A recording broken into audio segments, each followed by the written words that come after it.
Vijayan sir, Gopinath sir, Indiraji, Jose sir, George sir, ഏറ്റവും ആദരണീയരായ പ്രിയപ്പെട്ടവർ, പലപ്പോഴും പറയാറുണ്ട് ഒരു അധ്യാപകനായിരുന്നത് കൊണ്ട് മൊബൈൽ നമ്മുടെ സാമൂഹിക ജീവിതത്തിൽ വലിയ കുഴപ്പമുണ്ടാക്കി എന്ന് പറയുമ്പോഴും മൊബൈൽ ചെയ്ത ഏറ്റവും വലിയ സേവനമാണ് ഈ വാട്സാപ്പ് കൂട്ടായ്മ. അത് കാണാതിരുന്നുകൂടാ. കേരളത്തിൻ്റെ, ഇന്ത്യയുടെ പല ഭാഗങ്ങളിലുള്ള ആൾക്കാർ ഒരുമിച്ച് വരികയും സർഗസൃഷ്ടിയാവട്ടെ, സംസാരമാവട്ടെ, സ്നേഹത്തിൻ്റെ ഭാഷയിൽ അടുത്തിരിക്കുന്ന അനുഭവം ഉണ്ടാക്കുവാൻ കഴിയുന്ന ഒരു കൂട്ടായ്മയാണ് വാട്സപ്പ് കൂട്ടായ്മ. ഇതിൽ തന്നെ ധാരാളം കൂട്ടായ്മകളുണ്ട്. മഷിത്തണ്ട് വാട്സപ്പ് കൂട്ടായ്മയുടെ ചീഫ് അഡ്മിൻ സെൽവരാജ് മാഷ് ഇവിടെ ഇരിപ്പുണ്ട്. സഖ്യതാളം അതേപോലെയുള്ള ഒരു കൂട്ടായ്മയിൽ ഏറ്റവും ഭംഗിയായി നടത്തപ്പെടുന്നതും ഏറ്റവും നല്ല ഗായകരും, ഏറ്റവും നല്ല എഴുത്തുകാരും, ഏറ്റവും നല്ല വായനക്കാരും, ഏറ്റവും നല്ല ആസ്വാദകരും, ഏറ്റവും ഹൃദയസ്നേഹികളായ വ്യക്തികളും ചേരുന്ന ഒരു കൂട്ടായ്മയാണ് എന്നതിൽ വളരെ സന്തോഷമുണ്ട്. ഇതിൻ്റെ ഒരു ഭാഗമായി പോകുവാൻ കഴിയുന്നു എന്നതിലും വലിയ ആഹ്ലാദമുണ്ട്.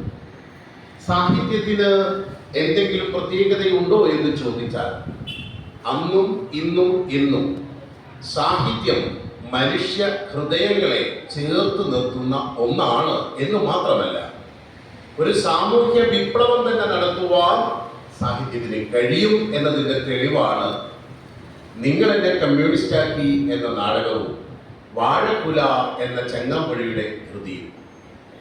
ചങ്ങമ്പുഴ വാഴക്കുല എഴുതുന്ന കാലഘട്ടത്തിൽ കേരളത്തിന്റെ സാമൂഹിക അവസ്ഥ ജാതി മത വർഗ ചിന്തകളിലാൽ അധിഷ്ഠിതമായി നിലനിന്നിരുന്ന ആ കാലഘട്ടത്തിൽ മലയപ്പുലയന്റെ വേദന തന്റെ കാവ്യത്തിലൂടെ സമൂഹത്തിന് പങ്കുവച്ചപ്പോൾ രോഷാകുലനായ കവി അവസാനം ചോദിക്കുന്ന വാചകമുണ്ട്: ഇതിനൊക്കെ പ്രതികാരം ചെയ്യാതടങ്ങുമോ പതിതരെ നിങ്ങൾ പിന്മുറക്കാർ. വളരെ ചെറിയ പ്രായത്തിൽ കടന്നുപോയ ഒരു വസന്തമായിരുന്നു ചങ്ങമ്പുഴ ഒരു കാവ്യ വസന്തമായിരുന്നു. എഴുതുമ്പോൾ തന്നെ സംഗീതത്തിൽ അധിഷ്ഠിതമായി എഴുതി എന്നതാണ് അദ്ദേഹത്തിന്റെ കവിതകളുടെ പ്രത്യേകത. അന്നും ഇന്നും എന്നും കവി മറഞ്ഞിട്ട് വർഷങ്ങൾ കഴിഞ്ഞും നമ്മുടെ നാവിൻ തുമ്പിലൂടെ തത്തിക്കളിക്കുന്ന മലയാള ഭാഷയുടെ ഭംഗി മുഴുവനുള്ള കാവ്യങ്ങൾ എഴുതിയ ചങ്ങമ്പുഴ രോഷാകുലനായിട്ടാണ് സമൂഹത്തിലെ അനീതികൾക്കെതിരെ സംസാരിച്ചതൊക്കെ. ദൈവത്തിന് എന്താണ് സ്ഥാനം? തീരെ ദരിദ്രനായ ഒരു കുട്ടിക്ക് സ്ഥാനമില്ലാത്ത സമൂഹത്തിൽ ദൈവത്തിന് എന്ത് മഹത്വം എന്ന് ചോദിച്ച കവിയാണ് ചങ്ങമ്പുഴ. അദ്ദേഹത്തിന്റെ ജീവിതം മുഴുവൻ സങ്കടകരമായ അവസ്ഥയായിരുന്നു. ഒരുപക്ഷെ അതൊക്കെ കവിയുടെ കയ്യിലിരിപ്പ് കൊണ്ടാണെന്ന് കൂടി നമ്മൾ തിരിച്ചറിയേണ്ടതുണ്ട്. എങ്കിലും ചങ്ങമ്പുഴ പറഞ്ഞ മലയപ്പുലയന്റെ വേദന, താൻ ഓമനിച്ചു വളർത്തിയ വാഴ കുലയ്ക്കുമ്പോൾ വാഴ കുലയ്ക്കുവാൻ വേണ്ടി വാഴയ്ക്ക് ചുറ്റും കൂട്ടമായിരുന്ന് കിടാങ്ങൾ പറയുന്ന പാഴാരം കേട്ടിട്ട് വാഴയ്ക്ക് പോലും ഉള്ളിൽ തോന്നിയെന്നാണ് പറയുക, വേഗം കുലയ്ക്കണം. ഈ വാഴപ്പഴം വാഴപ്പഴം പഴിപ്പിക്കുവാൻ വയ്ക്കുമ്പോൾ കട്ടെടുത്തൊരു പഴം ഞാൻ തിന്നുവെന്നൊരുത്തൻ പറയുമ്പോൾ, അയ്യടാ എങ്കിൽ നിനക്ക് കാണിച്ചു തരാം ചൂരൽപ്പഴമെന്ന് അടുത്തവൾ പറയുന്ന കളിക്കൂട്ടത്തിന്റെ ഇടയിൽ പോലും സംസാരമായി നിന്ന വാഴ കുലയ്ക്കുമ്പോൾ ആ വാഴ നല്ല രീതിയിൽ കുലച്ചു നിൽക്കുന്ന ആ കുല പഴിപ്പിച്ച് തിന്നുന്ന മോഹങ്ങളുമായി കുഞ്ഞുങ്ങളിരിക്കുമ്പോഴാണ് മലയപ്പുലയനെ തേടി വന്ന ജന്മി പറയുന്നത്, വെട്ടി എൻ്റെ വീട്ടിലെത്തിക്കണമെന്ന്. അതൊരു കാലഘട്ടമാണ്. ഒരുപക്ഷെ നമുക്ക് പരിചിതമായ കാലഘട്ടമാവണമെന്നില്ല, എങ്കിലും നമുക്ക് തൊട്ടു മുന്നേ കടന്നുപോയ ഒരു കാലഘട്ടമാണ് ചങ്ങമ്പുഴയുടെ മുന്നിൽ ഉണ്ടായിരുന്നത്. അന്ന് നിസ്സഹായനായി അവിടെ കണ്ണീരൊഴുക്കുന്ന പൈതങ്ങളുടെ മുന്നിൽ നിന്നുകൊണ്ട് വാഴക്കുല വെട്ടി തോളത്ത് വെച്ച് ജന്മിയുടെ വീട്ടിലെത്തിക്കുവാൻ പോകുന്ന മലയപ്പുലയന്റെ ഹൃദയത്തിന്റെ തകർച്ച കണ്ടറിഞ്ഞുകൊണ്ടാണ് കവി വാഴക്കുല എഴുതിയത്. അവസാനം കവി കോറിയിട്ട ഒരു വാചകമുണ്ട്: ഇതിനൊക്കെ പ്രതികാരം ചെയ്യാതടങ്ങുമോ പതിതരെ നിങ്ങൾ തൻ പിന്മുറക്കാർ. കവി പോയി കഴിഞ്ഞിട്ടാണ് നമ്മളത് കണ്ടു. മലയപ്പുലയിന് സ്ഥാനമുണ്ട് എന്ന് തെളിയിച്ചു. പിൽക്കാലം പലതും തെറ്റാണെന്ന് പറഞ്ഞു. ഇത് തന്നെയാണ് ആശാൻ സാഹിത്യത്തിലൂടെ ചെയ്തത്. ആശാൻ എന്താണ് പറഞ്ഞത്? പലതും മാറ്റേണ്ടതാണ്. നെല്ലിന്റെ ചോട്ടിൽ മുളയ്ക്കും പുല്ലല്ല സാധു പുലയൻ. പഞ്ചമിയുടെ കൈ പിടിച്ചുകൊണ്ട് അയ്യങ്കാളി ഇവളെ ഇവിടെ പഠിപ്പിച്ചില്ല എങ്കിൽ ഈ വയലുകൾ തരിശു കിടക്കുമെന്ന് പറയുന്നത് ഒരു കാലഘട്ടമുണ്ട്. കേരളത്തിന്റെ ഒരു കാലഘട്ടമാണ്, ഉത്തരഭാരതമൊന്നുമല്ല. ഉത്തരഭാരതത്തിൽ പ്രേംചന്ദിന്റെ കഥകളിൽ അന്യന്റെ വയലിൽ ഉരുളക്കിഴങ്ങ് മാന്തി വിശപ്പടക്കുന്ന ജോക്കുവിനെയും അതുപോലുള്ള കഥാപാത്രങ്ങളെയും നമ്മൾ കാണുമ്പോൾ കേരളത്തിലും ഇത്തരം കഥാപാത്രങ്ങൾ ഉണ്ടായിരുന്നുവെന്ന് നമ്മൾ മനസ്സിലാക്കുമ്പോഴാണ് പരമപിള്ള വന്ന് ജനമധ്യത്തിൽ നിന്നുകൊണ്ട് കൊടിവീശി ഞാൻ കമ്മ്യൂണിസ്റ്റായി എന്ന് പറയുമ്പോൾ 57 ഒരു ജനകീയ മിനിസ്ട്രി ഇവിടെ ഉദയം ചെയ്യുന്നു എന്ന് നമ്മൾ കണ്ടെത്തുക. എന്ത് പ്രാധാന്യം ഉണ്ടാവുക? സാഹിത്യത്തിന്റെ ഡെഫിനിഷൻ എന്താണ് സാഹിത്യം എന്ന് ചോദിക്കുമ്പോൾ സാഹിത്യം സമൂഹത്തിന്റെ കണ്ണാടിയാണ്. സാഹിത്യ സമാജിക ദർപ്പൺ എന്ന് ഹിന്ദിയിൽ ഒരു കുട്ടികൾക്ക് പഠിക്കുവാൻ വേണ്ടി സാഹിത്യത്തിനെ കുറിച്ചൊരു വാചകമുണ്ട്. മലയാളത്തിലും അത് തന്നെയാണ്. നിങ്ങൾ എന്താണ് സാഹിത്യത്തിൽ ഉദ്ദേശിക്കുന്നത് എന്ന് പറയുമ്പോൾ സാഹിത്യം ഒരു പരിഷ്കരണം കൂടിയാണ്. പലതും സാഹിത്യത്തിലൂടെ നേടുവാൻ കഴിയും എന്ന് തെളിയിച്ച വേറൊരാൾ ശ്രീനാരായണ ഗുരുവാണ്. കവിത എഴുതി പോയിരുന്നുവെങ്കിൽ ഒരുപക്ഷെ ആശാനേക്കാൾ വലിയ കവിയായി മാറുമായിരുന്ന ആചാര്യനാണ് ഗുരു. ഗുരുവിന്റെ പാതയിലൂടെയാണ് കുമാരനാശാൻ വന്നത്. കുമാരനെ വളർത്തിക്കൊണ്ടുവന്നത് ഗുരുവാണ്. അക്കാലത്തെ ആധുനിക കവിത്രയത്തിൽ നിന്ന്, ഉള്ളൂരിൽ നിന്നും വള്ളത്തോളിൽ നിന്നും വ്യത്യസ്തനായിട്ട് എന്തുകൊണ്ടാണ് ആശാന് മഹത്വം എന്ന് ചോദിക്കുമ്പോൾ തന്റെ ചുറ്റിലും നടക്കുന്ന അനീതികളെ, ജാതിമത വ്യത്യാസങ്ങളെ കണ്ടറിഞ്ഞ് കവിത എഴുതിയത് കൊണ്ടാണ് ആശാൻ പ്രിയങ്കരനായത്. ആശാൻ പറഞ്ഞത്, ജാതി ചോദിക്കുന്നില്ല ഞാൻ സോദരി, എനിക്ക് വേണ്ടത് കുളിർ തണ്ണീരദാശു നീ ഓമലയെ തരൂ. ചണ്ടാളന്റെ മകൾ വെള്ളം തന്നു കഴിഞ്ഞാൽ ജാതി ഉണ്ടാവും, ജാതി പോകും, പ്രശ്നാവും, അങ്ങേക്കും കുഴപ്പം എനിക്കും കുഴപ്പം എന്ന് പറയുമ്പോൾ ബുദ്ധസന്യാസി പറയുന്നത്, ജാതി ചോദിക്കുന്നില്ല ഞാൻ സോദരി, നീലും എന്നിലും ഊറുന്നത് ഒരേ രക്തമാണെന്നും ഓടുന്നത് ഒരേ രക്തമാണെന്നും ശരീരത്തിന്റെ ധർമ്മം ഒന്നാണെന്നും തിരിച്ചറിയുന്നിടത്താണ് ആശാന്റെ മഹത്വം.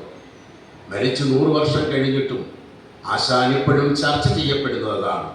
വയലാറിന്റെ മഹത്വവും അതായിരുന്നു. വയലാർ രാമവർമ്മ എന്ന കവി എന്തുകൊണ്ടാണ് കേരളത്തിന്റെ മാനസങ്ങളിൽ ഇന്നും തിളങ്ങി നിൽക്കുന്നത്? വയലാർ ജനങ്ങളോടൊപ്പം നിന്ന കവിയാണ്. സ്നേഹിക്കയില്ല ഞാൻ ആത്മാവിനെ സ്നേഹിച്ചിടാത്തൊരു തത്വശാസ്ത്രത്തെയും. തത്വശാസ്ത്രങ്ങളെ അംഗീകരിക്കുമ്പോഴും ജനഹൃദയങ്ങളെ, ജനങ്ങളുടെ ആവശ്യങ്ങളെ, ആവലാതികളെ ഉൾക്കൊള്ളുന്ന ഒരു പ്രസ്ഥാനത്തിനെ മാത്രമേ ഞാൻ സ്നേഹിക്കുകയുള്ളൂ എന്ന് വിളിച്ചു പറഞ്ഞ കവിയാണ് വയലാർ. അതുകൊണ്ടാണ് ആശാനെ കുറിച്ച് തിരിച്ചറിഞ്ഞുകൊണ്ട് വയലാർ പറഞ്ഞു, മാറ്റുവിൻ ചട്ടങ്ങളെ, മാറ്റുവ ദീപകം നിങ്ങളെ, അല്ലെങ്കിൽ അത് നിങ്ങളെ മാറ്റും. പല്ലനയാറ്റിൽ നിന്നും മുഴങ്ങുമാ പല്ലവി കേട്ടുവോ ന്യായാസനങ്ങളെ. അത് വയലാർ എഴുതിയതാ. പല്ലനയാറ്റിൽ ഒടുങ്ങി ആശാൻ. അത് മരണമായിരുന്നോ കൊലപാതകമായിരുന്നോ ഇന്നും സംശയമാണ്. കവിത പാടി ആർത്തുല്ലസിച്ച് മേൽത്തട്ടിൽ ഉറങ്ങുവാൻ പോയ നീന്തലറിയാവുന്ന ആശാനാണ് പിറ്റേ ദിവസം വോട്ടുമുങ്ങിയ പിറ്റേ ദിവസമാണ് കൈതക്കാടിനിടയിൽ കുടുങ്ങി ആശാനെ ലഭിക്കുന്നത്. ആശാനാണ് അതും തിരിച്ചറിഞ്ഞപ്പോൾ ഇവിടെ തന്നെ അടക്കം ചെയ്യണമെന്ന് ജനങ്ങൾ ശഠിക്കുകയും അങ്ങനെ ആശാൻ ജനിച്ചിടമാണ് കുമാരപ്പൊടിയും ആശാനെ അടക്കം ചെയ്തിരിക്കുന്ന പല്ലനയിലെ കുമാരനാശാൻ സ്മാരകം. അത് പല്ലനയിലാണ്. ആലപ്പുഴ തോട്ടപ്പുഴയിൽ നിന്ന് അങ്ങോട്ട് കയറുമ്പോഴാണ് ഈ പല്ലന. അവിടെ ആശാന്റെ സ്മൃതി മണ്ഡപമുണ്ട്. ആശാനെ അവിടെ അടക്കം ചെയ്തു. ആശാൻ ജനങ്ങളുടേതായിരുന്നു എന്ന് തിരിച്ചറിയുന്നത് അവിടെയാണ്. ഒരു കവി എങ്ങനെയാണ് ജനങ്ങളുടേതാവുക? ഗന്ധഗോപുരത്തിൽ ഇരുന്നുകൊണ്ട് കവിത എഴുതുകയല്ല വേണ്ടത്, ജനഹൃദയങ്ങളിൽ മനസ്സിലാക്കിക്കൊണ്ട് ജനങ്ങൾക്കിടയിൽ ഇരുന്നുകൊണ്ട് കവിതയും കഥയും സാഹിത്യവും വരണം. നമ്മുടെ ചുറ്റിലും കാണുന്ന കാഴ്ചകൾ നമ്മൾ കണ്ടത് കൽപ്പനയേക്കാൾ അധികം വർത്തമാന കാലഘട്ടത്തിൽ നമ്മൾ അനുഭവിച്ചത് സാഹിത്യത്തിൽ തെളിയുമ്പോഴാണ് സാഹിത്യത്തിന് മഹത്വം ഉണ്ടാവുക. എന്തുകൊണ്ടാണ് സാഹിത്യത്തിന് മഹത്വം വരിക എന്ന് ചോദിച്ചാൽ അതുകൊണ്ടാണ് ബിരിയാണി എന്ന കഥ ശ്രദ്ധേയമായത്. ഉത്തരഭാരതത്തിൽ നിന്ന് വന്ന് ജീവിക്കുന്ന, ഇവിടെ തൊഴിലെടുത്ത് ജീവിക്കുന്ന തൊഴിലാളിയെ വിളിച്ചിട്ട് ഈ ബാക്കി വന്ന ബിരിയാണി വെട്ടി മൂടൂ എന്ന് പറയുമ്പോൾ കുഴിയെടുത്ത് ഓരോ ബിരിയാണിയും ഇട്ടിട്ട് അമർത്തി മണ്ണ് വെട്ടി ഇടുമ്പോഴൊക്കെ അവന്റെ മനസ്സിൽ ഒരു ബിരിയാണി തിന്നണമെന്ന ആഗ്രഹത്തിൽ മരിച്ചുപോയ തൻ്റെ പുത്രിയെ കുറിച്ചുള്ള ഓർമ്മ വരികയാണ്. ഇന്ന് ഉത്തരഭാരതത്തിലെ അധികം ജനങ്ങളും വിശപ്പടക്കുന്നത് വളരെ പ്രയാസപ്പെട്ടാണ്. ഒരു റൊട്ടി കൊണ്ട് വിശപ്പടക്കേണ്ട ഗതികേടിൽ ജീവിക്കുന്ന ഉത്തരഭാരതത്തിലെ ജനങ്ങൾ ഇന്നുകൊണ്ട് പല ഗ്രാമങ്ങളിലും സ്കൂൾ തന്നെയില്ല. പന്നിക്കുഞ്ഞുങ്ങളോടൊപ്പം മനുഷ്യ കുഞ്ഞുങ്ങൾ വളരുകയാണ്. ഇന്ത്യ വളരുന്നു എന്ന് പറയുമ്പോൾ നമ്മൾ കാണാതെ പോകുന്ന ചില കാഴ്ചകളുണ്ട്. ഉത്തരഭാരതത്തിലെ പല കവിതകളിലുമുണ്ട്. സുനോ ദ്രൗപദി കൃഷ്ണനെ കി ആയേങ്കെ ശസ്ത്രുഭാവോ എന്നൊരു കവിത ഈയിടെ ഞാൻ ഈ യുവജനോത്സവ വേദികളിൽ ജഡ്ജായി പോകുമ്പോൾ ധാരാളം ചൊല്ലിക്കേൾക്കുന്ന, അത് നമ്മുടെ ഈ മൊബൈലിന്റെ യൂട്യൂബിന്റെ ഒരു പ്രഭാവം കൊണ്ടാണ്. മലയാളത്തിലും വിനോദ് പൂവക്കോടിന്റെ കാട്ടുപൂവും ഒക്കെ സുഭാഷ് ചേർത്തലയുടെ അമ്മയും ഒക്കെ വരുന്നത് അങ്ങനെയാണ്. ഞങ്ങൾ ഈ മാർക്കിടാനിരിക്കുമ്പോൾ മുഴുവൻ വരുന്ന കവിതകൾ ഇതാണ്. ആശാനും ഉള്ളൂരും വള്ളത്തോളും ഒക്കെ വല്ലപ്പോഴും ചൊല്ലപ്പെടുമ്പോൾ വിനോദ് പൂവക്കോടും നമ്മുടെ സുഭാഷ് ചേർത്തലയും പോലുള്ള കവികൾ ചൊല്ലപ്പെടുന്നത് നമ്മുടെ മൊബൈലിന്റെ ആ ഒരു ശക്തി കൊണ്ടാണ്. യൂട്യൂബിലൂടെ കുട്ടികളിലേക്ക് ഇത് എത്തുന്നത് കൊണ്ടാണ്.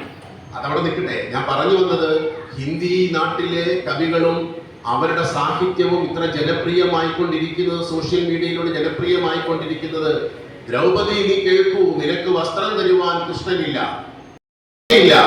അതുകൊണ്ട് കൃഷ്ണനെ പ്രതീക്ഷിച്ച് നീക്കരുത്. കൗരവ സദസ്സിലേക്ക് ദുശാസനൻ വലിച്ചിഴച്ചു കൊണ്ടുവന്ന് ജ്യേഷ്ഠന്റെ നിർദ്ദേശപ്രകാരം വസ്ത്രം ഒഴിഞ്ഞ് പുരുഷന്മാർ കൂടിയിരിക്കുന്ന സഭയിൽ ആചാര്യന്മാർ അവിടെ അന്ധരായിരുന്നു എന്നുള്ളതാണ്. ഇന്നും അങ്ങനെയാണ്.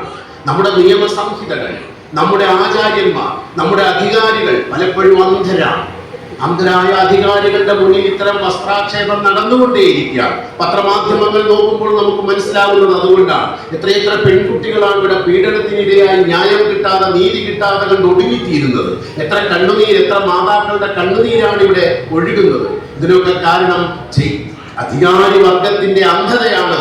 അവിടെ ധൃതരാഷ്ട്ര ഉൾപ്പെടെയുള്ളവർ, അവിടെ എത്രയോ ഭീഷ്മ ആചാര്യന്മാരെല്ലാം അന്ധരായപ്പോൾ ശ്രീകൃഷ്ണനാണ്, ആശ്രിത വത്സനായ ശ്രീകൃഷ്ണനാണ് കൃഷ്ണയുടെ വിളി കേട്ട്, പാഞ്ചാലിയുടെ വിളി കേട്ട് വസ്ത്രം കൊടുത്ത് രക്ഷിച്ചത്. ഉരിഞ്ഞിട്ടും തീരാതെ പോകുന്ന വസ്ത്രാഞ്ചലത്തിന്റെ ക്ഷീണം കൊണ്ട് ഉരിഞ്ഞുരിഞ്ഞ് സഭയിൽ മറിഞ്ഞു വീഴുന്ന ദുശാസനാണ് അവിടെ കൈകൂപ്പി കണ്ണടച്ച് നിന്ന് തന്റെ മാനം മുഴുവൻ ഇവിടെ നഷ്ടമാവുകയാണല്ലോ ഭഗവാനെ എന്ന് വിളിച്ച് കണ്ണടച്ച് കൈകൂപ്പി നിന്ന കൃഷ്ണ അഭിമാനം പോവാതെ കണ്ട് കാത്തു രക്ഷിച്ചത് കൃഷ്ണനാണ് എങ്കിൽ ഇനി നീ കൃഷ്ണൻ വരികയില്ല. അതുകൊണ്ട് സുനോ ദ്രൗപദി കൃഷ്ണൻ നഹിയായേക്ക് എന്ന കവിത ഹിന്ദി നാടുകളിൽ ചൊല്ലപ്പെടുകയാണ്, ചൊല്ലിക്കൊണ്ടേയിരിക്കുകയാണ്. അത് വയലുകളിൽ നിന്ന് ഇങ്ങ് നമ്മുടെ കൊച്ചു കേരളത്തിലും എത്തുന്നു എന്ന് പറയുമ്പോൾ സാഹിത്യത്തിന്റെ കഴിവ് എത്രയുണ്ടെന്ന് നോക്കുക. മണി കെ ചെന്താപൂർ എന്ന് പറയുന്ന ഒരു ബാലസാഹിത്യകാരനുണ്ട്, എൻ്റെ സുഹൃത്താണ്. അദ്ദേഹം വർഷങ്ങൾക്ക് മുമ്പ് മംഗളത്തിൽ എഴുതിയ ഒരു കഥയുണ്ട്. ഭാവനയിൽ നിന്നാണ് അദ്ദേഹം അന്ന് എഴുതിയത്. പാമ്പിനെ കൊണ്ട് ഭാര്യയെ കൊത്തിച്ച് സ്വത്ത് കൈയടക്കുന്ന ഒരാളുടെ കഥയാണ്.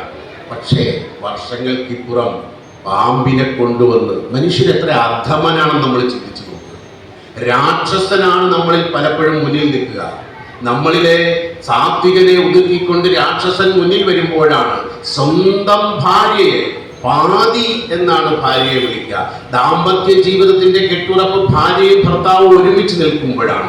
അങ്ങനെ അവരിൽ നിന്നുണ്ടാകുന്ന സന്താനങ്ങൾ അച്ഛന്റെയും അമ്മയുടെയും ഈ ഐക്യവും സ്നേഹവും കാണുമ്പോഴാണ് സമൂഹത്തിന് നല്ല ഉതകുന്ന മനുഷ്യരായി അവർ മാറേണ്ടത്. അച്ഛനമ്മയെ തല്ലുകയാണ് എങ്കിൽ, അച്ഛനമ്മയെ കൊല്ലുകയാണ് എങ്കിൽ ആ കുഞ്ഞിന്റെ മനസ്സിൽ വീഴുന്ന കരിനികൾ എത്രമാത്രം ഭീകരമായിരിക്കും. അവൻ എങ്ങനെയാണ് സമൂഹത്തെ കാണുക? അന്ന് മണി കെ ചെന്താപൂരി കഥ എഴുതിയപ്പോൾ പലരും വിമർശിച്ചു, താൻ എന്താണോ എഴുതി വച്ചിരിക്കുന്നത്, ഭാര്യയെ കൊല്ലുവാൻ പാമ്പിനെ കൊണ്ടുവരികയോ? പിന്നെ നമ്മൾ കേരളം വായിച്ചു. സ്വത്തിന്റെ ആർത്തി കൊണ്ട് കൊടുത്തതൊന്നും പോരാഞ്ഞിട്ട്, കിട്ടിയതൊന്നും പോരാഞ്ഞിട്ട് അണലിയെ കൊണ്ടുവന്ന്, വിഷപ്പാമ്പിനെ കൊണ്ടുവന്ന് സ്വന്തം ഭാര്യയെ കൊത്തിച്ചു കൊന്ന ഒരു ദുഷ്ടനെ കുറിച്ച് നമ്മൾ പത്രത്തിൽ വായിച്ചു. അപ്പോൾ സാഹിത്യം എഴുതപ്പെടുമ്പോൾ നമുക്കത് ബുദ്ധിമുട്ട് തോന്നുമെങ്കിലും പലപ്പോഴും സമൂഹത്തിൽ നടത്തപ്പെടുമ്പോഴാണ് അത് എഴുതിയ കവി വളരെ എന്താ പറയുക, കാലങ്ങൾക്കപ്പുറമുള്ള കാഴ്ച കവി കണ്ടു എന്നുള്ളതാണ്. വയലാർ രാമവർമ്മ ചന്ദ്രനെ കുറിച്ച് എല്ലാവരും മനോഹരമായി എഴുതിയപ്പോൾ, ചന്ദ്രനെ പോലെ വിളങ്ങുന്നു നിൻമുഖം വിധു നയനെ വിധു അതനെ എന്നൊക്കെ എഴുതിയപ്പോൾ വയലാർ എഴുതി, തങ്കത്താഴിക കുടമല്ല താരാപഥത്തിലെ രഥമല്ല കവികൾ വാഴ്ത്തും ചന്ദ്രബിംബം നിതാന്ത നിശബ്ദതയല്ലോ എന്ന്. നിലാശ്രമം പോയി വരുന്ന കാലഘട്ടമാണ്. ഇന്നത്തെ പോലെ വാർത്താമാധ്യമങ്ങൾ ഇത്രയേറെ പ്രചാരത്തിലുള്ള കാലഘട്ടമല്ല. പക്ഷേ വയലാറിലെ കവി കാലങ്ങൾക്കപ്പുറം സഞ്ചരിച്ചത് കൊണ്ടാണ് അത് എഴുതിയത്. അവിടെയാണ് വയലാറിന്റെ മഹത്വം. പലപ്പോഴും വൈലോപ്പിള്ളി എഴുതിയിട്ടുണ്ട്, വാക്കുകൾ കൂട്ടിച്ചൊല്ലാൻ വയ്യാത്ത ഇടാങ്ങളെ ദീർഘദർശനം ചെയ്യും ദൈവജ്ഞരല്ലോ നിങ്ങൾ. അത് മാമ്പഴത്തിൽ എഴുതിയിട്ടുണ്ട്. കുഞ്ഞുങ്ങൾ എന്ന് പറയുന്നത് ദൈവത്തിൻ്റെ ആണ് എന്ന് തിരിച്ചറിഞ്ഞത് കൊണ്ടാണ്.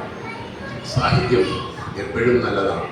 പലപ്പോഴും രണ്ടു തരത്തിൽ സാഹിത്യത്തെ തിരിക്കാറുണ്ട്. ഞാൻ ചിലയിടത്തൊക്കെ കേൾക്കാറുണ്ട്, കൊറോണയ്ക്ക് മുമ്പ് കൊറോണയ്ക്ക് ശേഷം സൃഷ്ടിച്ചു കൊറോണ എന്നാ പറയുന്നത്. വീടുകളിൽ അടഞ്ഞു നിന്നപ്പോൾ എങ്ങനെയാണ് നമ്മുടെ മനസ്സിനൊരു സന്തോഷമുണ്ടാവുക? അതിനേറെ സഹായിച്ചത് വാട്സപ്പ് ഗ്രൂപ്പുകളാണ്. അപ്പൊ പലരും കവിതകൾ എഴുതി. അവർ മോശക്കാരൊന്നുമല്ല കേട്ടോ. 2 വരി എഴുതുന്ന ഒരു കവിയുടെ ഉള്ളിൽ ഒരു ഹൃദയം, സഹൃദയത്വമുണ്ട്. അവിടെയാണ് നമ്മൾ അവരെ കാണേണ്ടത്. അവൻ തൻ്റെ സമൂഹത്തിലെ ഒരു വ്യക്തിയോട് സ്നേഹപരമായി ഇടപെടും. കാരണം അവനിൽ സാഹിത്യമുള്ളത് കൊണ്ട് അവൻ്റെ ഹൃദയത്തിൽ നിർമ്മലതയുണ്ട്. അവൻ്റെ ഹൃദയം വളരെ ലോലമാണ് നമ്മൾ തിരിച്ചറിയുക. അതുകൊണ്ടാണ് അവന് 2 വരി എഴുതുവാൻ കഴിയുക. ഒരുപക്ഷെ അത് മഹത്തായ ഒരു സാഹിത്യമാകണമെന്നില്ല, പക്ഷെ അവൻ്റെതായ രീതിയിൽ അതിന് മഹത്തരമുണ്ട്. ഗ്രൂപ്പുകളിൽ പുതിയ പുതിയ കവികൾ വരുമ്പോൾ അധികം അങ്ങോട്ട് വിമർശിച്ച് അവരെ തളർത്തരുത്. അവരുടെ പൂമ്പടഞ്ഞു പോകും. അവരെ നമുക്ക് ചെറിയ രീതിയിൽ അടി കൊടുത്ത് രക്ഷപ്പെടുത്താം. ചെറിയ രീതിയിൽ വിമർശിക്കണം. എഴുതുമ്പോൾ ശ്രദ്ധിക്കുക, ധാരാളം വായിക്കുക. വായനയിൽ നിന്നേ എഴുതുവാൻ കഴിയുകയുള്ളൂ. വായന ധാരാളം ഉണ്ടാവണം. ചില കവികൾ, ആധുനിക കവികൾ പറയാറുണ്ട്, ഞാനങ്ങനെ അധികം പുസ്തകമൊന്നും വായിക്കരുത്, അങ്ങോട്ട് കവിത തോന്നും എഴുതും. അതുപോലെ കവിത തോന്നും എഴുതുമെന്ന് പറഞ്ഞിട്ട് കാര്യമില്ല. 51 അക്ഷരത്തിൽ കെട്ടിപ്പൊക്കിയ മലയാള ഭാഷയ്ക്ക് ആവോളം ഗരിമയുണ്ട്. മറ്റു ഭാഷകളെ അപേക്ഷിച്ച് നമ്മൾ എപ്പോഴും മുന്നിൽ നിൽക്കുന്നത് അതുകൊണ്ടാണ്. യേശുദാസ് ഏത് ഭാഷയിൽ പോയി പാടിയാലും അവിടെ തിളങ്ങുന്നതിന്റെ കാരണം അതാണ്. തമിഴിന് മളയും പളവും ഒക്കെ പറയുമ്പോൾ നമുക്ക് മഴയും പഴവുമുണ്ട്. ഴ എന്ന അക്ഷരം നമുക്കുണ്ട്. നമ്മുടെ നാക്ക് വഴങ്ങുകയും നമ്മുടെ നാക്ക് വളയുകയും ചെയ്യുന്നത് കൊണ്ടാണ്. ഹിന്ദിയിലെ വാനമ്പാടിയായ നമ്മുടെ ലതാ മങ്കേഷ്കർ വന്ന് മലയാളത്തിൽ പാടിയപ്പോഴും കദലി ചെങ്കദലി പൊൻകദലി പൂവെള്ളോ, കദലി ലാ ഹിന്ദി ഹിന്ദിയിലില്ല, ലായേ ഉള്ളൂ. തുളസിദാസാണ്. അതുകൊണ്ട് ലാ പറയാൻ അവർ വല്ലാതെ ബുദ്ധിമുട്ടി. ഴ പറയാൻ ഹിന്ദിക്കാരെ ബുദ്ധിമുട്ടി. തകഴി ശിവശങ്കര പിള്ളൈ പറയില്ല, തകശി ശിവശങ്കർ പിള്ളൈ എന്നേ അവർ പറയുള്ളൂ. അവിടെയാണ് മലയാളത്തിന്റെ ആ ഗാംഭീര്യം. ആശാൻ കളരികളിൽ നിന്ന് കിട്ടിയ അഭ്യാസം കൊണ്ടാണ് ഒരുപക്ഷെ നമ്മളിലൊക്കെയുള്ള ഭാഷയുടെ ഇത്രയും ആ മേന്മ എന്ന് പറയാം. ഖരം, അധികരം, മൃദു, ഘോഷം, അനുനാസികം. ക, ഘ, ഗ, ഘ, ങ. ഇത് ആശാൻ അറിഞ്ഞോ അറിയാതെയോ പകർന്നു കൊടുത്തിരുന്നു ശിഷ്യരിലേക്ക്. 4 മണിക്ക് വിടുമ്പോൾ മോണിറ്ററായിട്ടുള്ള കുട്ടിയോട് പറയും, ചൊല്ലിക്കൊട. അവൻ നിന്ന് ചൊല്ലും ക, കുട്ടികൾ ഏറ്റി ചൊല്ലും ക, ഘ, ഗ, ഘ, ങ, ങ. അതും മൂക്കിലൂടെ വരേണ്ട ശബ്ദമാണ്. അറിഞ്ഞോ അറിയാതെയോ അവൻ പഠിക്കുകയാണ്. അതുകൊണ്ടാണ് ഈശാസ് പറയുന്നത് ഘനശ്യാമ സന്ധ്യാഹൃദയം. ഘനശ്യാമ, ഘനയാണ്, ഘന.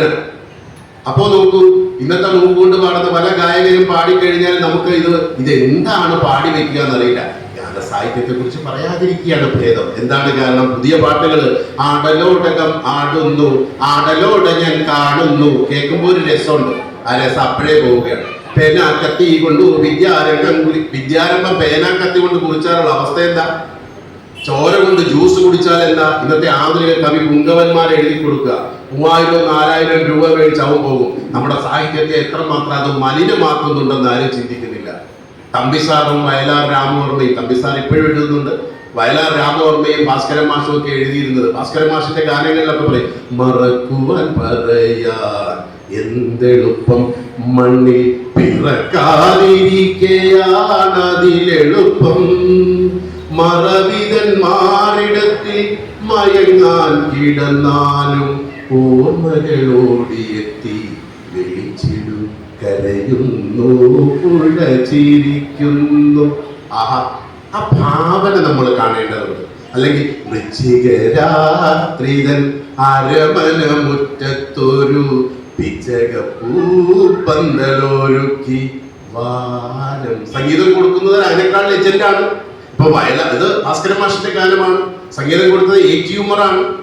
എ.ടി. ഉമ്മർ തന്നെയാണ് ധാരാളം പ്രശസ്തമായ ഗാനങ്ങൾക്ക് സംഗീതം കൊടുത്തിട്ടുണ്ട്. എ.ടി. ഉമ്മർ വയലാർ എഴുതിയെങ്കിൽ വയലാറിനോളം തന്നെ ലെജൻഡായിട്ടുള്ള ആളായിരുന്നു ആര്? നമ്മുടെ ദേവരാജൻ മാഷ്. ഓരോ അക്ഷരവും നോക്കി പഠിച്ചത് കൊണ്ടാണ് വയലാറിന്റെ ഗാനങ്ങൾ കേൾക്കുമ്പോൾ ഇപ്പം കൈകളിൽ മൃഗമത തളികയുമായി ഏകയായി മുങ്ങി വരുമ്പോൾ നമ്മൾ ഒരു സംസ്കൃത വാക്കിനെ ലോല ലോല പഞ്ഞിയാക്കി വയലാറിന്റെ ആ വരിയെ നമുക്ക് ദേവരാജ മാഷ് തരിക. കൈകളിൽ മൃഗമത തളികയുമായി. നമ്മുടെ മുന്നിലെ ചിത്രം വരികയാണ്. അവരുടെ ഒരു പ്രാഗൽഭ്യം ഒന്ന് നോക്കൂ. അവരെത്രമാത്രം മിടുക്കന്മാരായിരുന്നു നോക്കൂ. അവരെത്രമാത്രം സമർപ്പണമാണ് ചെയ്തതെന്ന് നോക്കൂ. പണം ആഗ്രഹിച്ചല്ല. അന്നൊക്കെ കല പണം ആഗ്രഹിച്ച് ചെയ്യുന്നതല്ല. എസ്.എൽ. സദാനന്ദൻ എൻ്റെ നാട്ടുകാരനാണ്. എനിക്ക് വളരെ പരിചയമുണ്ടായിരുന്ന വ്യക്തിയാണ്. അദ്ദേഹത്തിന്റെ മരണത്തിന് മുമ്പ് അദ്ദേഹത്തിന്റെ പുത്രന്മാർ എന്നെ വളരെ അടുത്ത സുഹൃത്തുക്കളാണ്. ആ വീട്ടിൽ ഞാൻ പോകാറുണ്ട്. എസ്.എൽ. എത്ര നാടകങ്ങൾ അദ്ദേഹം പറഞ്ഞ കാര്യങ്ങളൊക്കെ തന്നെ പണം ആഗ്രഹിച്ചല്ല. പണമൊക്കെ കിട്ടുമായിരുന്നുവെങ്കിൽ ഇന്നത്തെ പോലെ സാമ്പത്തികം 139 സിനിമകൾക്ക് തിരക്കഥ എഴുതിയ ആളാണ് എസ്.എൽ. ചെമ്മീൻ ഉൾപ്പെടെ സംഭാഷണ എസ്.എൽ. അവരൊക്കെ പണം ആഗ്രഹിച്ചിരുന്നുവെങ്കിൽ ഈ കലാസൃഷ്ടി വരികയല്ല. അവരൊക്കെ പണം മാത്രമാണ് ആഗ്രഹിച്ചിരുന്നുവെങ്കിൽ പേനാ കത്തിക്കൊണ്ട് വിദ്യാരംഭം കുറിച്ചത്. അവര് പണമല്ല ആഗ്രഹിച്ചത്. തമ്പി സാറ് എത്രയോ പറഞ്ഞു, കാണുന്ന സ്വപ്നങ്ങളെല്ലാം ഫലിക്കുമെങ്കിൽ കാലത്തിൻ കൽപ്പനയ്ക്ക് എന്ത് കാര്യം, നമ്മുടെ ഭാജനം എപ്പോഴും നിറയെങ്കിൽ നാരായണൻ എന്തിനാലയങ്ങൾ. ഒന്ന് ആലോചിച്ച് നോക്കൂ. കാണുന്ന സ്വപ്നങ്ങളെല്ലാം ഫലിക്കുമെങ്കിൽ കാലത്തിൻ കൽപ്പനയ്ക്ക് എന്ത് കാര്യം. നമ്മൾ ദൈവത്തിന് വെല്ലൂലേ? അഹം ബ്രഹ്മാസ്മി. നമ്മൾ ആ തള്ളവിരലിൽ ഊന്നിയാണ് ഇപ്പോഴേ നടപ്പ്. പലരും ഒരു ചെറിയ കുരു, ഒരു പരു വന്നാൽ തീരാനുള്ളതേ ഉള്ളൂ. നമ്മുടെ സമ്പാദ്യമല്ല, നമ്മുടെ ഈ ശരീരം ജീർണിക്കുവാനുള്ളതാണ്. ഇതൊക്കെ എത്ര പേര് തിരിച്ചറിയുന്നു? ഗുരുവിനോട് ചെന്ന്, ശ്രീനാരായണ ഗുരുവിനോട് ചെന്ന് അനുയായികൾ ചോദിച്ചു, മരിച്ചു കഴിഞ്ഞാൽ എന്ത് ചെയ്യണം? ഗുരു ചോദിച്ചു, മരിച്ചത് ഉറപ്പാണോ? ഉറപ്പാണ്. വെട്ടി എരിഞ്ഞു വാഴക്കിട്. നമ്മൾ ആലോചിച്ച് നോക്കുക. 1800 സംതിങ്ങിൽ ജീവിച്ച ഒരു മഹാനായ വ്യക്തിയുടെ മനസ്സിൽ നിന്ന് വന്നതാണ്. മരിച്ചു കഴിഞ്ഞാൽ അവൻ പുഴുവാകേണ്ടതാണ്, മണ്ണിലുള്ളതാണ്, പഞ്ചഭൂതങ്ങളിൽ ലയിക്കേണ്ടതാണ്, സമയത്തിനെ മാനിക്കേണ്ടിയിരിക്കുന്നു. ബേബി മാത്യു സാറ് സമയത്തിനെ കുറിച്ച് തെളിഞ്ഞപ്പോൾ ഞാൻ സംസാരിച്ചു പോയാൽ അങ്ങ് പോകും, അതുകൊണ്ട് സംസാരത്തെ ഒതുക്കേണ്ടതുണ്ട് എന്ന് ബേബി മാത്യു സാറിന്റെ സൂചന എനിക്ക് കിട്ടിയിരിക്കുന്നു. ഉടൻ ഒതുക്കുകയാണ് സാർ. ഞാൻ സമയത്തെ മനസ്സിലാക്കേണ്ടിയിരിക്കുന്നു. കാരണം ഞാൻ മാത്രമല്ലല്ലോ, ഞാൻ അധികം സംസാരിച്ചാൽ അധിക പ്രസംഗമായി പോകുന്ന വേളയാണ് എന്ന് തിരിച്ചറിയുന്നു. അപ്പൊ ഞാൻ പറഞ്ഞു വന്നത്, സാഹിത്യം ഒരു സംസ്കാരമാണ്. സാഹിത്യം ഒരു സംസ്കാരമാണ്. എന്തെഴുതണമെന്ന് നിങ്ങളാണ് തീരുമാനിക്കേണ്ടത്. വേണ്ടാത്തതൊന്നും എഴുതി വയ്ക്കരുത്. അതുകൊണ്ടാണ് പറയുക, മതത്തെ നിന്ദിച്ചുകൊണ്ട്, രാഷ്ട്രത്തെ നിന്ദിച്ചുകൊണ്ട്, വ്യക്തികളെ നിന്ദിച്ചുകൊണ്ട് എഴുതരുത്. അഗ്നിമാർക്ക് മാത്രമല്ല തലവേദന, അത് സമൂഹത്തിന് മാലിന്യം കൂടിയാണ്. നിങ്ങളുടെ ഉള്ളിൽ പല പല പല വിപ്ലവങ്ങൾ ഉണ്ടാവാം, പല വിദ്വേഷങ്ങൾ ഉണ്ടാവാം. അത് ഉടനെ കഥയാക്കി, ചില ആൾക്കാർ അങ്ങനെയുണ്ട്, ഉടനെ അത് കഥയാക്കിക്കളെ. ദുരന്തം വരുമ്പോഴാണ് നമുക്ക് ഇഷ്ടം പോലെ കവിത എഴുതാൻ തോന്നുന്നത്. ഇഷ്ടം പോലെ കവിതയാണ്. ആ ദുരന്തം അനുഭവിച്ചതിന്റെ മനസ്സാരും കാണില്ല. നമുക്ക് ഉടനെ തന്നെ പ്രളയം വരുമ്പോ അയ്യോ ഇതൊക്കെ എഴുതുന്നത് സുഖമായിട്ട് ഇരുന്നുകൊണ്ടാണ്. പ്രളയം അനുഭവിച്ചവർ ഇത് എഴുതാൻ തോന്നൂല, അവന്റെ തൂലിക ഇത് വരില്ല. നമുക്കിങ്ങനെ, നമുക്കെല്ലാം സുഖമുണ്ട്. നമ്മൾ ചായ കുടിച്ച് വളരെ സുരക്ഷിതമായി ഉയർന്ന സ്ഥലത്തിരുന്ന് പ്രളയം ഒന്നും ഏൽക്കാത്തിരുന്നുകൊണ്ട് നമ്മൾ എഴുതും. പ്രളയമേ പ്രകൃതൻ കണ്ണീര്, നമുക്ക് എന്ത് സന്തോഷം. അത് അനുഭവിച്ചവരെന്ത് വേദനയുണ്ട്. ദുരന്തങ്ങളിൽ എഴുതുന്നത് തെറ്റാണെന്നല്ല ഞാൻ പറയുക. ദുരന്തങ്ങളിൽ കൂടുതൽ എഴുതാതിരിക്കുക. ദുരന്തം വന്നാലല്ല എഴുതേണ്ടത്. സാഹിത്യം എന്ന് പറയുന്നത് എപ്പോഴും നമ്മുടെ ഉള്ളിലുണ്ട് എങ്കിൽ അത് ഏത് സാഹചര്യത്തിലും എഴുതുക. അനീതികളെ ചോദ്യം ചെയ്യണം. പക്ഷേ ചോദ്യം ചെയ്യുമ്പോൾ ചില മര്യാദകൾ പാലിച്ചില്ലെങ്കിൽ അഡ്മിൻ സമാധാനം പറയേണ്ടി വരും. അതാണ് ഞാൻ പറഞ്ഞത്. മതത്തെ തൊട്ട് കളിക്കുമ്പോൾ ചിന്തിക്കുക, എന്തായിക്കൊള്ളട്ടെ അതൊരു പ്രബലമാണെന്ന് ചിന്തിക്കുക. അതുകൊണ്ട് മതത്തെ തൊട്ട്, രാഷ്ട്രത്തെ തൊട്ട്, ജാതിയെ തൊട്ട്, വ്യക്തികളെ തൊട്ടൊന്നും എഴുതാതിരിക്കുക. നിങ്ങൾ ധാരാളം എഴുതിക്കൊള്ളുക. അതെല്ലാം മനുഷ്യവേദനകളാവട്ടെ. മനുഷ്യവേദനകൾ എഴുതി സമർപ്പിക്കുമ്പോൾ അത് വായിക്കുന്നവന്റെ ഉള്ളിലും ചെറിയൊരു ലോലഭാവം വന്നാൽ എത്രയോ പാവങ്ങൾക്ക് അത് തണലായി മാറും എന്ന് നമ്മൾ ചിന്തിക്കുക. അപ്പൊ സാഹിത്യത്തെ പുഷ്കലമാക്കുന്ന, സാഹിത്യത്തെ വളരെ ഉയർത്തിക്കൊണ്ടുവരുന്ന സഖ്യതാളം പോലുള്ള ഗ്രൂപ്പുകൾ, എത്രയോ പാട്ടുകളാണ്. ഞാൻ ആ പാട്ട് പാടുന്നു. ഇപ്പോൾ ബിജു ഊരമല ഇവിടുന്ന് പോയി. ഞാൻ പറഞ്ഞു, അദ്ദേഹത്തോട് തന്നെ പറഞ്ഞു, ജയചന്ദ്രൻ ഇപ്പൊ സുപ്രഭാതം സുപ്രഭാതം, ജയചന്ദ്രന്റെ പാട്ട് MSV സംഗീതം കൊടുത്തതാണ്. നീലഗിരിയുടെ സഖികളെ ജ്വാലാമുഖികളെ. ആ ഗാനത്തിന്റെ പിന്നിലൊക്കെ ഒത്തിരി കഥകളുണ്ട്. യേശാസിന് പാടാൻ വെച്ച പാട്ടാണ്. MS വിശ്വനാഥനും യേശാസും തമ്മിലുള്ള ചെറിയൊരു പടക്കം കൊണ്ട് 3 പ്രാവശ്യം അദ്ദേഹം വിളിച്ചിട്ട് യേശാസ് ഫോൺ എടുത്തില്ല. യേശാസിന് അങ്ങനെ ചില കുഴപ്പങ്ങളൊക്കെ ഉണ്ട്. അത് എന്താ പറയുക, ആവോളം സംഘസിദ്ധി കിട്ടുന്ന ചില ഗായകന്മാർക്ക് അല്ലെ ചില കലാകാരന്മാർക്ക് വരുന്ന ചെറിയ ചെറിയ പ്രശ്നങ്ങളാണ്. അല്ലാതെ അതിന് കുഴപ്പമൊന്നുമല്ല. അതുകൊണ്ട് യേശാസ് വന്നില്ല. അപ്പോഴാണ് സേതുമാധവ സാറാണ് സംവിധായകൻ, ലെജൻഡാണ്. സേതുമാധവ സാറിനോട് MSV പറഞ്ഞു എന്താ ചെയ്യാ. അപ്പൊ MSV സംഗീതത്തിലെ സന്യാസിയാണ്. MSV അർജുനൻ മാഷ്. അതൊക്കെ പറഞ്ഞു പോയാൽ ഒത്തിരി പോകും. അർജുനൻ മാഷിന്റെ കാര്യമൊക്കെ പറഞ്ഞാൽ ഈ ചീനവല എന്ന സിനിമയിലെ വയലാറിന്റെ പാട്ടൊക്കെ പറഞ്ഞു പോയാൽ ഒത്തിരി പോകും. അപ്പോ MSVയോട് പറഞ്ഞു ഇഷ്ടമുള്ളവരെ വിളിച്ചു. അപ്പോഴാണ് ഭാവഗായകൻ ജയചന്ദ്രന് കിട്ടിയ അവസരം. അത് അദ്ദേഹത്തിന് സ്റ്റേറ്റ് അവാർഡ് കിട്ടിയ പാട്ടാണ്. MSV സംഗീതം കൊടുത്ത പാട്ട്. അതില് നമ്മൾ ആലോചിച്ച് നോക്കുക, നീലഗിരിയുടെ സഖികളെ ജ്വാലാമുഖികൾ എന്നാണ് പ്രയോഗം. അതുപോലെ ഈ വയലാറിന്റെ ചില പ്രയോഗങ്ങളുണ്ട്. വയലാർ പറയുന്നുണ്ട്, ഈ മഴക്കാർ എന്നൊരു സിനിമയിൽ പ്രകൃതിയുടെ ഉത്ഭവത്തെ കുറിച്ച് പറയുന്നുണ്ട്. അതൊക്കെ ഇത്ര മനോഹരമായിട്ടാണ് വയലാർ എഴുതിയതെന്ന് ആ ഗാനങ്ങളിലൂടെ പോകുമ്പോഴാണ് പറയുക. ചെമ്മീൻ സിനിമയിൽ പറയുന്നുണ്ട്, മാനസമേനയെ വരുമെന്ന് മന്നാടെ പാടിയ പാട്ടാണ്. അത് യേശുദാസ് പാടാൻ ആഗ്രഹിച്ച പാട്ടാണ്, അദ്ദേഹത്തിന് കിട്ടിയില്ല. ഇതിലെ ഹിന്ദിയിൽ ഒരു ചൊല്ലുണ്ട്, ദാനേ ദാനേ പർ ലിഖാ ഗയാ ഹൈ ഖാനെ വാലേ കാ നാം. ഓരോ മണി ധാന്യത്തിലും കഴിക്കുന്നവന്റെ പേര് എഴുതിയിട്ടുണ്ട്. അതുകൊണ്ടാണ് അല്ലിയാമ്പൽ കടവിലെന്ന് അരയ്ക്ക് വെള്ളം ഒന്ന് നമ്മളൊന്നായി തുഴഞ്ഞില്ലേ കൊതുമ്പ് കൊള്ളാന്ന ഭാസ്കരൻ മാഷിന്റെ പാട്ട്, ജോബ് സംഗീതം കൊടുത്ത പാട്ട് പാടാനിരുന്ന ഉദയഭാനുവാണ് പാടിയത്. യേശുദാസ. ഉദയഭാനുവിന് ജലദോഷം വന്നു. മാറാത്ത ജലദോഷം വന്നപ്പോൾ ഹൃദയവിശാലതയുള്ള ഉദയഭാനു പറഞ്ഞു, ഈ പയ്യനെ കൊണ്ട് പാടിച്ചോ. അങ്ങനെ ആകാശവാണി ശബ്ദം കൊള്ളുകയില്ലെന്നും പറഞ്ഞു വിട്ട യേശുദാസ് എന്ന പയ്യൻ വന്നിട്ടാണ് അല്ലിയാമ്പൽ കടവിലെന്ന് അരയ്ക്ക് വെള്ളം അന്ന് നമ്മളൊന്നായി തുഴഞ്ഞില്ലേ കൊതുമ്പ് വെള്ളം ഭാസ്കരൻ മാഷിന്റെ പാട്ട് പാടിയത്. ആഹാ, ആ യേശുദാസ് എവിടെ നിൽക്കുന്നു? ആകാശവാണി പറഞ്ഞത് അതിന്റെ ശബ്ദം കൊള്ളുകയെന്ന് പറഞ്ഞു വിട്ടപ്പോ യേശുദാസ് അവിടെ എത്തി. APJ അബ്ദുൽ കലാമിന്റെ പേരിൽ ഒരു സ്കൂൾ ഇവിടെയുണ്ട്. APJ അബ്ദുൽ കലാമിനോട് എയർഫോഴ്സിൽ ചേരാൻ കൊള്ളുകയെന്ന് പറഞ്ഞു. തന്നെ എയർഫോഴ്സിൽ ചേരാൻ കൊള്ളുകയില്ല, പോയിക്കോളാൻ പറഞ്ഞു. മനസ്സിൽ വിമാനം പറത്തണമെന്ന ആഗ്രഹവുമായി നടന്ന APJ അബ്ദുൽ കലാം സർവ്വസൈന്യാധിപനായപ്പോൾ വ്യോമസേനാ മേധാവിയെ വിളിച്ചു വരുത്തിയിട്ട് ആദ്യം പറഞ്ഞ് എനിക്ക് വിമാനം പറത്തണം. അതിനെന്താ സാറ്, എനിക്ക് നിങ്ങളുടെ കൂടെ ഇരുന്ന് വിമാനം പറത്തണ്ട, എനിക്ക് പറത്തണം. 65-70 വയസ്സ് കഴിഞ്ഞ ഒരു മനുഷ്യൻ പറയാ എനിക്ക് പറത്തണം. പൈലറ്റ് ആകെ ഒന്ന് അത്ഭുതപ്പെട്ടു. വ്യോമസേനാ മേധാവി പറഞ്ഞു, സാർ ഓ ഞാൻ റെഡി. അദ്ദേഹം പോയി ട്രെയിനിങ് കഴിഞ്ഞു. 3 മാസം ട്രെയിനിങ് എടുത്തിട്ട് അദ്ദേഹം 1 മണിക്കൂർ വിമാനം പറത്തി. അതുകൊണ്ടാണ് അദ്ദേഹം പറയുക, ലക്ഷ്യമുണ്ടായാൽ മതി. ആ ലക്ഷ്യമുണ്ടെങ്കിൽ മാർഗം നിങ്ങൾക്ക് കിട്ടും, അത് സാധിക്കാനും കഴിയും. അതുകൊണ്ടാണ് രാമേശ്വരത്തെ തനി നാട്ടുംപുറത്ത് ജനിച്ച APJ അബ്ദുൽ കലാം ഇന്ത്യയുടെ, നമ്മുടെ ഭാരതത്തിന്റെ മിസൈൽ മാനായി മാറിയത്. വ്യക്തിപരമായ ഒത്തിരി ഗുണങ്ങളൊക്കെ ഉണ്ട്, അത് പറയാൻ പോയാൽ തീരുന്നില്ല. ഞാൻ ഈ ആചാര്യ മാഷിന്റെ ഒരു കാര്യം കൂടെ പറയാം. അദ്ദേഹത്തിന് നേരിട്ട് പരിചയപ്പെട്ടിട്ടുണ്ട് ഞാൻ സാഹിത്യ ഗ്രൂപ്പിൽ വെച്ച് അവസാന കാലത്ത്. അപ്പൊ ആചാര്യ മാഷ് ഒരു സന്യാസിയാണ്, ആരോടും ദേഷ്യപ്പെടില്ല, വളരെ സാധുവായ മനുഷ്യനാണ്. പിണക്കം വന്നാൽ മിണ്ടാതിരിക്കുമെന്ന് മാത്രമേ ഉള്ളൂ. അപ്പൊ വയലാറിന്റെ ചില ഗാനങ്ങൾ ചെയ്യാനേ അദ്ദേഹത്തിന് ഭാഗ്യമുള്ളൂ. ചീനവല എന്ന സിനിമയിൽ പിന്നെ ഒരു വഴികളുണ്ട്. അപ്പൊ അതാണ് ആചാര്യ മാഷ് പറഞ്ഞത്, വെയിൽപ്പിറാവ് ചിറകുതുക്കുന്ന ചീനവല എന്നുണ്ട്. എന്താണ് ഈ വെയിൽപ്പിറാവ്?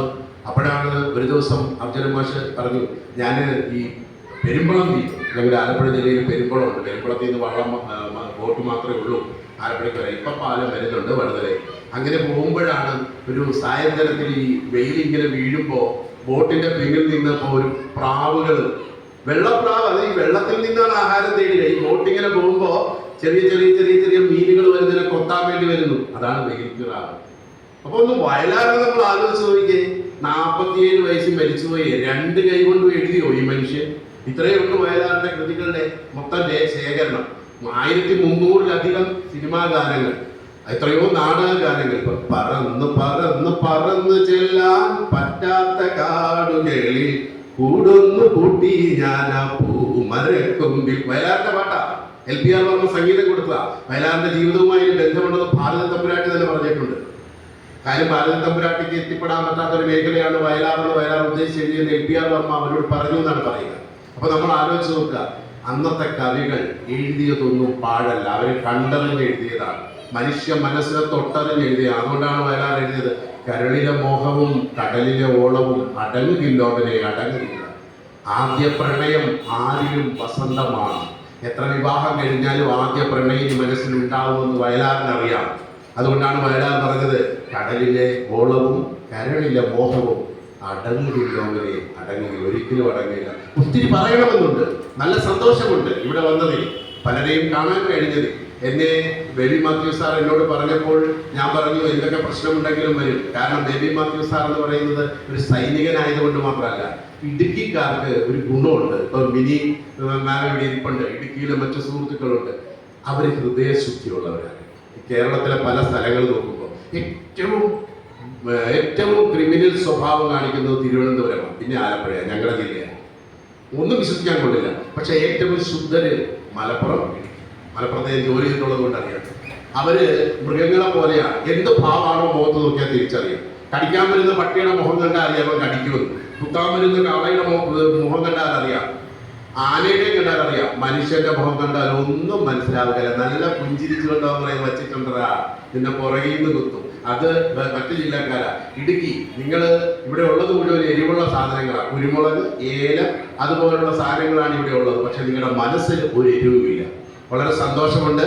ഇടുക്കിയിലെത്തി ഇടുക്കിക്കാരെ കാണുന്നു, ഇടുക്കിയിലെ പ്രിയ സ്നേഹിതരെ വളരെ വളരെ സന്തോഷമുണ്ട്.